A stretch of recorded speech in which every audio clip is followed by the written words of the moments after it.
Blazers roll on and win. They're 3-2. They beat the Jazz last night. Spread was 2.5. They won 136-134. That hurt. That was pain. That was pain.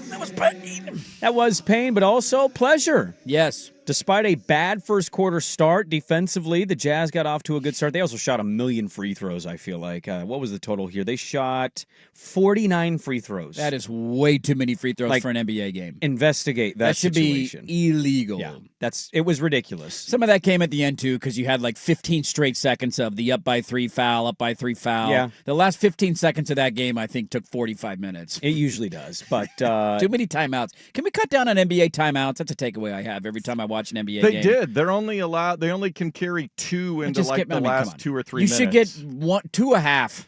2.5. That's it. So they're up big in this game. They're up 20, and the Jazz just explode into the fourth quarter and outscore Portland 36-19 to make this a little closer at the end than most thought it would be after the third quarter. Jrue continues to just be stellar. I mean, talk about a good game. 27, 8, and 5 for them last night. Made every single one of those free throws down the stretch. He was the guy they kept inbounding into and fouling him. And then when you're playing the free throw game and the foul game, you got to make them. And he made every single one. He had one. He ended up with 4, but he had one really stupid turnover there at the end when Utah was pressing back. And I think they had 2 shot clock violations. Denny was good. He had 19, 9, and 5. Tamani got it going offensively. It's 17, 5, and 4. And Shaedon had 18 and 4. The important thing for Shaedon, 4 of 8 from 3. So at least was 50% from the field in that category. Jeremy, again, giving you 18 off of the bench.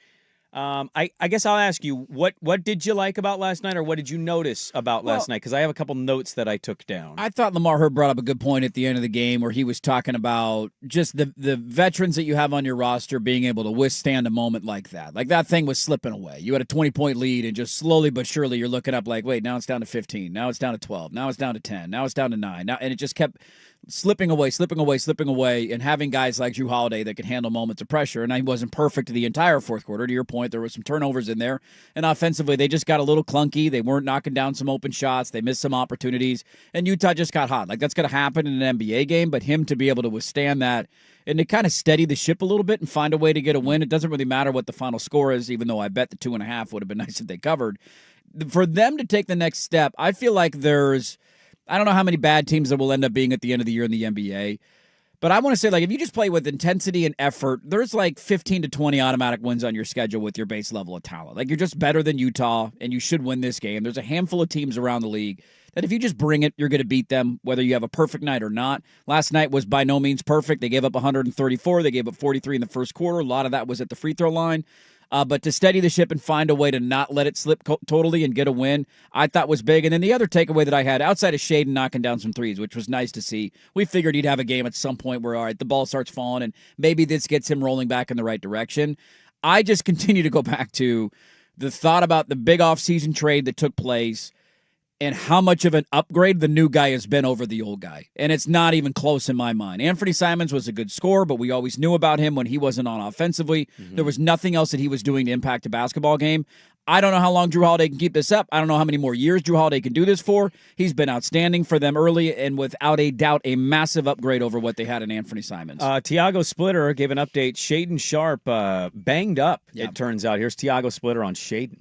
Yeah, I mean, Shaedon had a great game. It's just moments of the game that you don't feel it, but he was kind of like limping a little bit, don't feel great. So I just taking care of the minutes a little bit. Yeah, so we'll see. He played 24 minutes, so that was why he was asked about Shaedon. Shaedon did have 18, but we'll have to kind of monitor to see if there's He wasn't in closing time, too, so it wasn't like he left the game and didn't come back. He made a nice deflection on one of those final possessions. There's a couple things here, too. Like you mentioned, the reality is with this team, and we kind of wondered this, their half-court offense sucks. Yeah, it's not very good. It's just not good. If Shaedon's going to struggle from the field, especially, like he's going to be looked to score on a more consistent basis, more efficiently at least, their transition fast break stuff, it's just vital. And I think if they're to get to a higher point than they've gotten in 4 years, it's going to be them dictating things more so than allowing all these teams to put them in half court. Because right now their half court offense is terrible. Yeah.